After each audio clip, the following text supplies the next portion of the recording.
Hey there, and welcome back to Wildfrost. I know I said I might not do another video on this for a bit, but I had an idea for a video that I really wanted to make because I like this game, and I think this game doesn't need much to become truly great, and it's among all of the roguelike deck builders next to Slay the Spire and Monster Train, which I think are the clear number one, number two most popular, and also best depending on how your preferences are. What you may like one or the other more, they're different enough, and I think that they are the clear forerunners here. Wildfrost is the closest I've seen to a game that actually comes close to competing with those other ones for a slot, right? And what that really means is a game that I would be willing to spend 1,000 hours playing.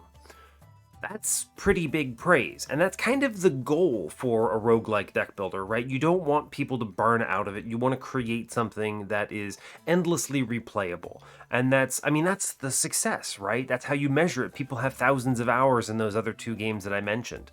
Specifically, these are roguelike deck builders. Obviously, roguelikes in general have different kind of thresholds for success on things like that. But I'm speaking about this genre, of which I'm very, very passionate. I have very strong opinions of it. It's what I enjoy, and it's also what I think I'm probably the best at playing strategically. So, why am I making this video? I'm making this video because I think that there are several things that the developers could add and or change about this game to get it to a point where I would be willing to spend 1,000-ish or some number of hours on it. And I would really love it if they did that. Now, obviously, they're not obliged to listen to me. No one is. But I wanted to, in a sense, put pen to paper or voice to microphone in this particular case and just talk about the things that I think this game needs to truly win my heart over in a big way. And compared to what's already there, it's not that much. So, before we get too far along, as always, do like, comment, and subscribe if you haven't already, and let's talk about the first thing. Okay, I'm not going to jump into a run just yet. There's not much I really want to say here, or show off rather, but the first thing I'm going to mention is combat preview. This is the year 2023, and this is a game that requires complex decision making based on math, probability, and a lot of different factors like that. This game absolutely needs to handle a combat preview. So what is a combat preview? Let me just pull up the logbook, because I don't want to get into a combat, and then I guess I could get into a combat and then abandon it, but that creates kind of a weird interaction. But you know the way these cards work. I just picked up a random one off the top. You have health, you have attack, so and you have counters, so you know exactly how often your units will attack. Right.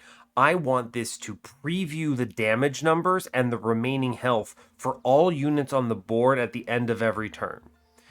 Full stop. I don't even think that should be that hard. The game is not that complex, and while it's a UI UX problem to, of course, display this in a way that makes sense and doesn't clutter the UI, and, there are some challenges there, of course, I think that mechanically it is super important. People cannot be required to sit there and math out the possibilities and this everything about what's going on in a turn. And I'm going to tell you, before I get too far into any of these other comments or suggestions that I have, that someone's opinion in response to this might be, well, dang, that makes the game easier. And frankly, I'm going to tell you, deal with it. They can make it harder in other ways, because the game should not be difficult because you're forced to do math on the fly. And then, because when you lose that math, when you make a mistake because you're trying to have fun here, right? And you're like, okay, I did this math. It can get complex. And then you miss one little factor, and then suddenly your champion dies. That's a frustrating loss. That is a frustrating loss that does not feel good for anyone involved. And it's a loss due strictly to math, which is not a difficulty factor, right? We're not here evaluating players based on how well they can they can actually math out the numbers here. That has nothing to do with actual competence in the game.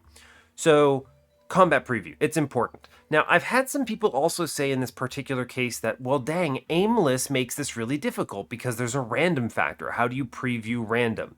There are a couple ways they can handle this. Mechanically, they could have aimless highlight a row with potential damage. They could display it a little differently as a possible damage. So then maybe they could show the possibilities of if it hits each unit on the floor, right? It could hit your champion and kill them, and you might show like an X or something there as a preview, or it might hit any of your other guys. And so you might highlight the row. There are options here, right? This is not a difficult problem or insurmountable problem. Another option, things that I've seen other games do, is that they could make it. This is a mechanical change, okay? But I'm going to tell you right now, this combat preview is so important that if they make mechanical changes to how aimless works, that's another example of just hashtag deal with it. I'm sorry, but it's necessary. They could make it so aimless pre-selects the target at the start of the round, so or it previews accurately who it's going to hit, and it pre-selects based on a number of things. There are some challenges here, right? Because you can move things around freely, so there might be some nuanced testing required to make sure it behaves right, and that might be an option. Alternatively, I actually think combat preview is so important to the game that it would be better to replace aimless as a mechanic altogether than to not have combat preview. Full stop. That is another great example of just deal with it. Okay? It's important. This is even Slay the Spire came first and had it. This is a regression in functionality to be missing it. I think it is a woefully inadequate system right now. Okay. The next one I'm going to talk about, and this one's super critical, is run sharing. It is absurd to me that run sharing does not exist yet. And this also includes run history, for the record. I can't see my past runs, okay? There's nowhere I can go. I can see, I did some restarts or something. I can't click these names and see what anything is. There's no run history in any of this nonsense in the logbook. If I go up here, it shows you what the Frost Guardian's looking like. Why doesn't this also have a run history list so I can scroll back and see my entire runs? They have a run summary page when you pull up a run in the middle of the actual run itself. Why is it not there? We need run summaries. That's critical. And then bouncing off of that, I need to be able to generate a seed, so a unique identifier that would result in the same run showing up again that I can give to another player. And I need to be able to insert that seed here or somewhere. They can put wherever they want, but I need to be able to put that in somewhere so that I could play that run again. That exact run. This run sharing is so critical to the community that forms around roguelike deck builders that missing this is a huge misstep here. This is one area that has propelled Monster Train and also Slay the Spire, for the record, which has seed sharing. It's not quite as sophisticated as Monster Trains, but it's at least there, right? It's at least existing. I can give a seed to someone else and they can play it. That is at least possible. That is a big deal. We need to, Monster Train, like I said, it was propelled forward by this. The community has really collected around the ability to share runs. People go, how do I win this? And then they send runs to people like myself or to others.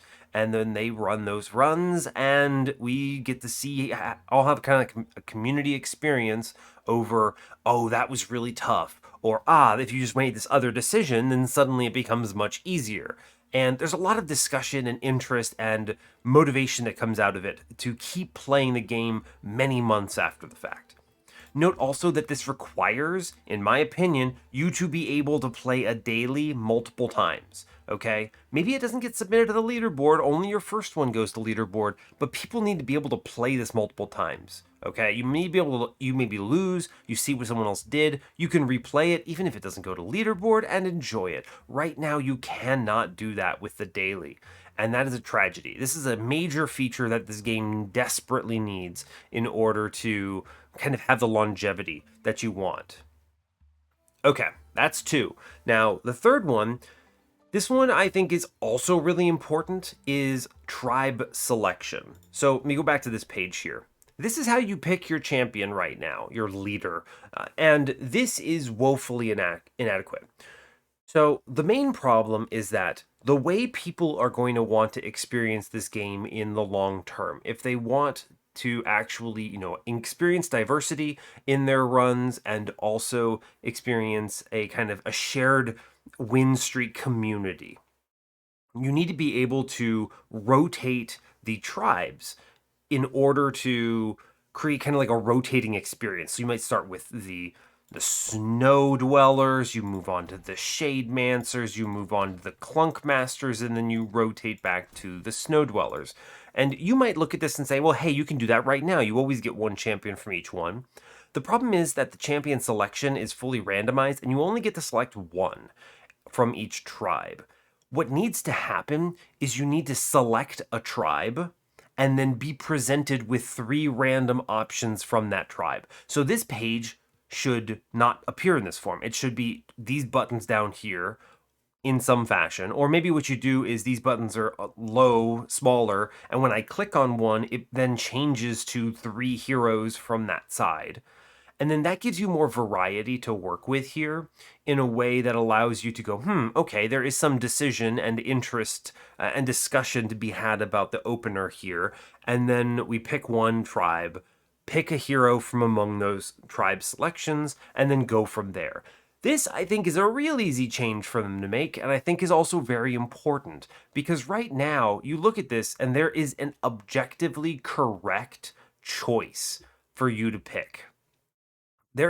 You look at these 3, there is one that is so obviously superior to the others that you should always take it.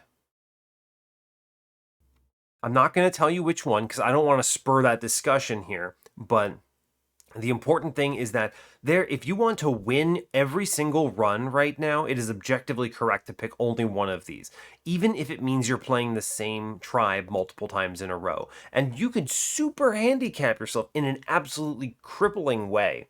It makes the runs not only less fun, but far less consistent when you are forced to take only one option here. And then you say, I had to play Shade Mancers. I have to play this champion, no matter what. I just have to deal with that, whatever it means. So, tribe selection needs to be improved in a big way. And the next one I'm going to mention, this is going to be number 4 here, is I want tribe diversity to be improved as well. Let me back up for a moment and show you what I mean by that. I think that the way I would describe this, you go to the logbook here. Okay, right. There are too many common units in this game. Too many units that, like a great example is like Bomb Bomb, that very obviously has a thematic component associated with one of the tribes, but shows up for all of the tribes, okay? And I think there's too much commonality between runs right now. I think tribes need to be diversified more. And so I would like to see units like Bomb Bomb, for instance, become Clunk Masters only. Similarly, maybe units like Jumbo, okay? Another good example of one that I would like to see generalized is, where are you? If I could only find it. Snoffle. This is an exceptional unit that is showing up in a lot of winning runs right now. The problem is, this unit's common. Despite the fact that there are Snow Dweller tribe selections, for some reason, this unit is common and appears in all clan selections. So I could be playing Shade Mancers and have a run with Snoffle. And I think you run into this problem where there are too many good common units that are showing up in too many runs, and you're just going, well, that's obviously the right choice, so I'm going to take it. And then suddenly this becomes too dominating of a strategy. Too many runs devolve into the same thing, regardless of tribe. So I want tribe diversity to be improved considerably. And the best way of doing this, in my opinion, is to restrict more cards to specific clans. So Bomb Bomb should be Clunk Masters, Snoffle should be Snow Dwellers, and the rest of the list can be kind of sorted out as well. I pretty much feel that none of these units should be common. None of these units should, except for the companions, because they show up in this list too, except for the guys that are in this pet shop. All 6 of these can be common and should be common, in my opinion, but all of the rest of them should be tribe specific. Create more diverse runs. If this messes with a little bit of the balance, I think it's worth it. I think it's a good change to balance around. Make the games feel more distinct from one another. Cool. So that was number 4. Number 5, I think this is where we start getting into, am I doing the right math right? I said what? Combat preview, run sharing, then tribe selection, then tribe diversity. Yeah, so this is number 5. Okay, fair enough. So number 5, I think, is when we start getting into, I don't want to say contentious opinions, but I'm going to tell you some things that might be hard to swallow for people who have gotten accustomed to things as they stand. And this is difficulty scaling. So let's look over here. We've got these 3 bells. This is the only way that this game right now increases the difficulty in any fashion. And I think this system is terrible. So there are a lot of problems with this. The first thing is that if you look for a moment at the Steam reviews for this game, a lot of people have this shocked opinion where they go, how could this have ever been mixed opinions? The game is great. So why did it get so many negative reviews? And it's easy to say, skill issue, losers, come on, get good. But you need to understand how large the casual player base is for roguelike deck builders. Not everyone is incredible, nor should they be. A lot of the players of Monster Train, and one of the things that Monster Train did exceptionally well was tutorialization and difficulty scaling. Now, I'm going to separate these 2 out. I'm going to talk about difficulty scaling now. We'll talk about tutorialization as the next one. But these 2 things are very important to, 1, get people to keep constantly buying your game and entering the community, and 2, to get people to stay. People will find the difficulty level that is appropriate for them. You have the ability to ramp difficulty for your players who want it. This is a great example compared to, for instance, Ascension 20 Slay the Spire or Covenant 25 Monster Train. People can play at that difficulty if they want to. They can add any restrictions that they want. They can make the game harder on themselves. But if the difficulty doesn't exist where a weaker player can still succeed and have fun, then they're not going to stick around. And when your community loses its new players or scares them away, all you're left with is a hardcore player base who have so many different games to choose from and are likely not going to stick around with a small community. So I think difficulty scaling needs to be improved. That means that 3 bells, nowhere near enough. We need way more. And I mean the base game with no bells enabled needs to be so much easier. Your first run needs to be so much easier. And then you can have, 8 or 12 bells or whatever they feel like doing, and then people can turn them all on if they want to get to the current difficulty level, which I actually think is pretty decent overall.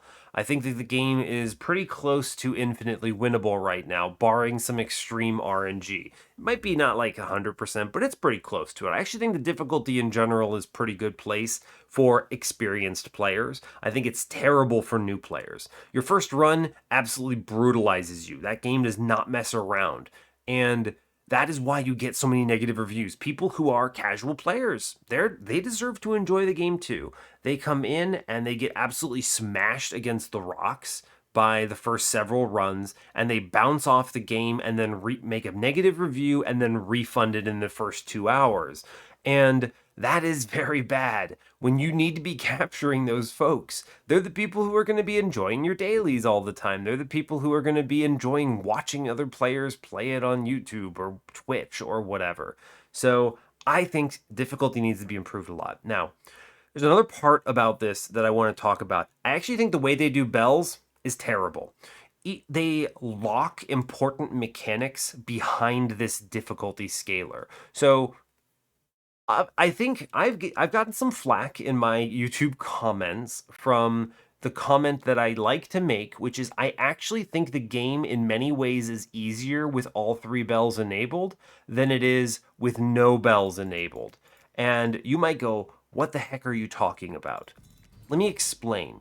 There are a lot of perks from some of these. You get a negative thing and you get a positive thing. And I think in a lot of cases, the positive greatly outweighs the negative.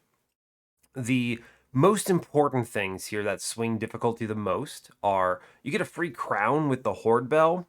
This is a super positive one. The game is, in my honest opinion, objectively easier with just the Horde Bell enabled.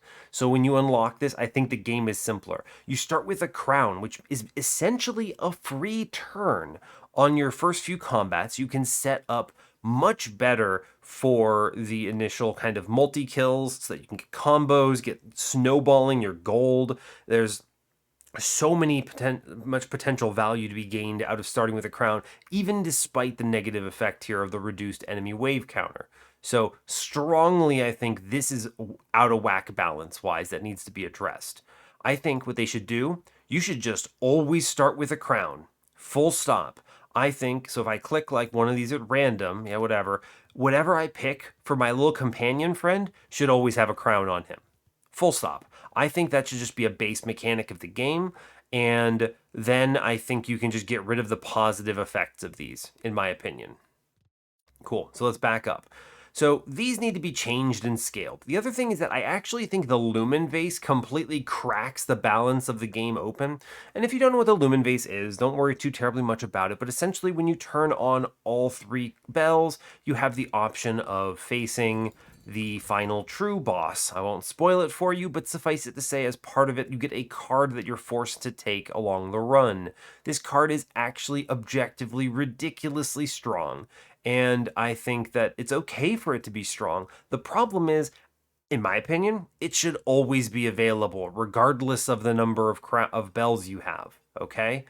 Because it is an important mechanic to understand, and it leads into what I'm about to say later. You need to tutorialize that mechanic a lot earlier than your third or fourth or whenever you actually get all three bells unlocked.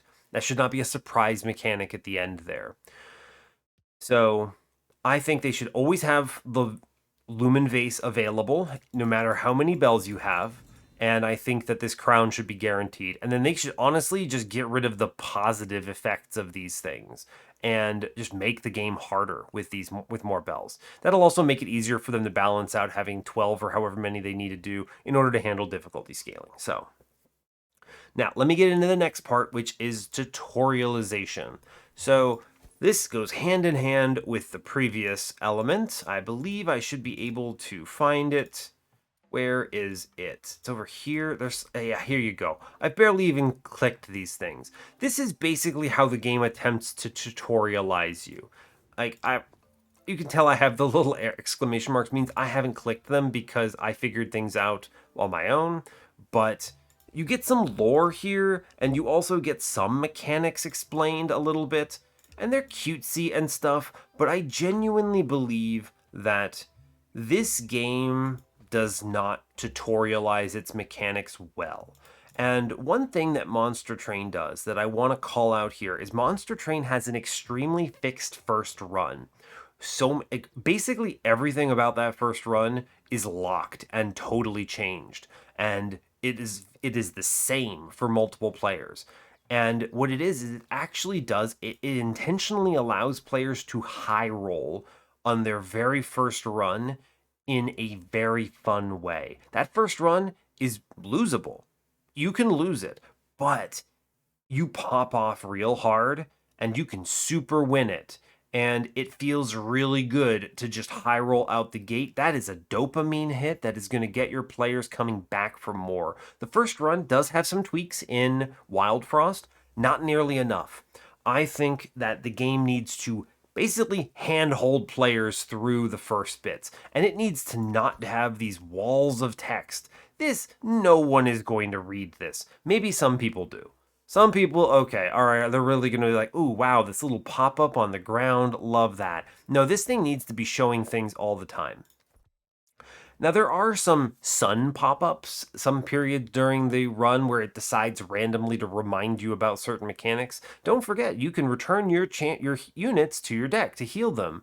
And that's cool. Sometimes they show up in kind of hilarious moments where it's obvious you know how the mechanic works and it's telling you in your crown round or something, hey, you can do this thing. And you're like, I just did it, which is kind of funny. They should definitely improve that. But I think what they should do is in the initial combats, they need to not let you make other decisions. They need to force you to do things in a more clear way that not only makes you able to win that run pretty confidently, it should be pretty, I would say it should be like an 80% chance that you win that first run, as long as you don't completely throw.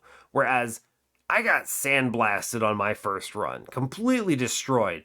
Not to mention, I think the general difficulty of the game is just way too high for that first level, and this leans into what I was saying before. They're kind of related, difficulty scaling, right? I need this thing to have like 12 bells, and then none of them are enabled at beginning, and the initial runs can be so much easier. The cool thing about this is that it means that you can still have your super difficult late game runs where you have mastered the game and you know everything that you want to know and you're getting your big win streaks. And it doesn't negatively affect you to have a better tutorialization system in play for people to not bounce off the game. I think that this is necessary for basically player capture, in my opinion, and generally just enjoyment. You want people to, it also, it would have helped the Steam reviews, though I think that that is a bit of a lost cause at this point. I don't think it's ever going to fully recover from that. And certainly you're still getting enough negative reviews at this point based solely on the initial scaling, the initial difficulty and the initial tutorialization. They're both pretty bad. Lastly, I think that this next one may be the least important of them all, but when you're playing your run, you should be able to view the whole map. Somehow, this game doesn't have the ability to do that. I need to be able to look ahead and know where my shops are so I can make decisions. This is a very strange thing. This game doesn't give you enough choices to make strategically. The game gives you a ton of choices to make tactically because of the way the combats work, right? Let me pull up this real quick. You're like, ooh, this guy reduces my attack by a little bit, so that's interesting. So I want to tank that on a guy that I don't really care if he attacks, and you can move things around, and there's a lot of really cool interactions tactically. It's got a very strong sort of FTL slash Into the Breach sort of vibe there, where you can, there's a lot of tactics involved, and that's great. I think they did a great job on the tactics of everything. But the strategy, you basically get a couple cards throughout the run. There's really not that much drafting. And especially when you're getting the Lumen Vase, which is what I told you about before with the 3 bell situation. Basically, once you start getting the Lumen Vase, you get fewer choices, right? Let me see, can I actually find this? You can find the Broken Vase piece. Where is the other parts? Yeah, the Lumen Goop, and then you put them together and you get the Lumen Vase. Yeah, this thing. This is the super cool card that you have to get. This removes decisions from you. It removes strategy because you have to go for it if you're trying to get the true ending.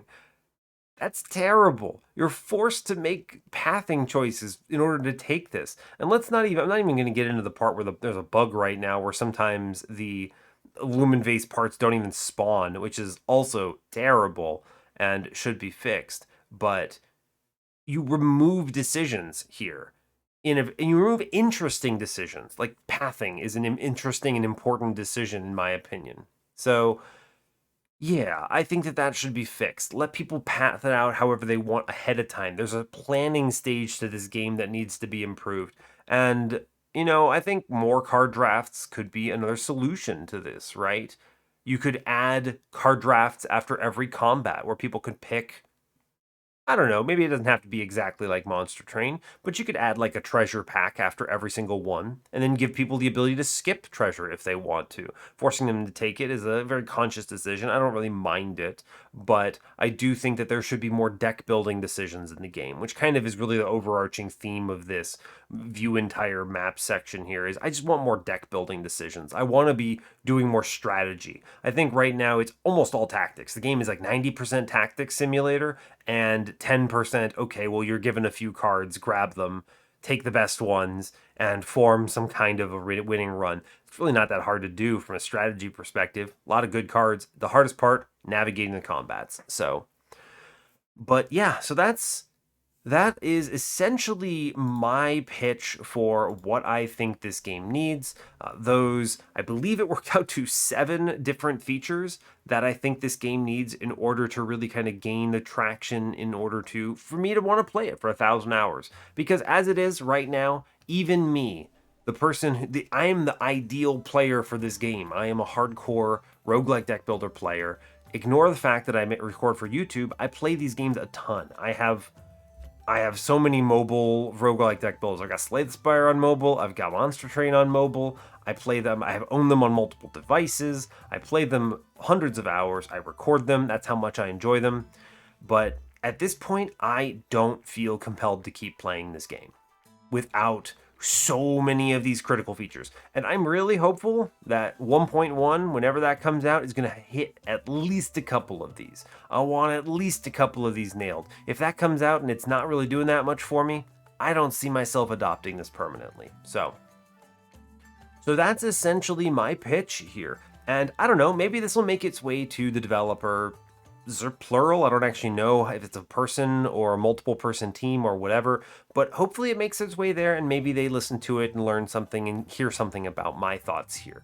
As someone who is, I don't want to sound, full of myself, but as someone who prides themselves on being really good at roguelike deck builders, it would be great if this one was added to my regular rotation, and I would love if these issues were addressed in doing so. I suppose the only other question I'll ask here is, do any of you have any major features that you would pitch for this game that you think are necessary for your enjoyment? I thought about this for a while to decide what was the most important thing for me. So, what were the most important things? There's obviously 7 of them here.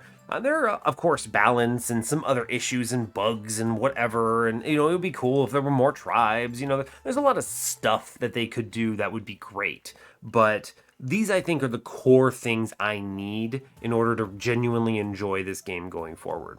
Because I don't see myself making content for this regularly in its current state. And I want to. It's so close.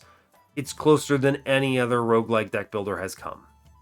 Well, other than the ones that obviously got there, like Slay the Spire or Monster Train. So, sure. But yeah, if you have any ideas, put them in the comments. I would love to hear them. I'll happily discuss anything that comes up there and see what people think. And I don't know, maybe the developer will see the comments too. Who knows? And then we can make a little discussion out of it. It would be kind of cool. But yeah, that's all I've got. So, hey, thanks a lot for watching this. Potentially, maybe last video of Wildfrost that I make. I think that there's a lot of potential here. And, I'm going to tell you right now, if they make a 1.1 and it slaps, you're going to hear from me again. I'm going to be playing this. I'm going to pick it up and I'm going to try it. I'm enjoying the gameplay. I want to play this, but it needs work. So yeah, I really appreciate your time getting through us all the way. And as always, you can give the video a like or a dislike if you want. You can subscribe to the channel if you want to see more. And stay tuned for what's next. Take care, folks.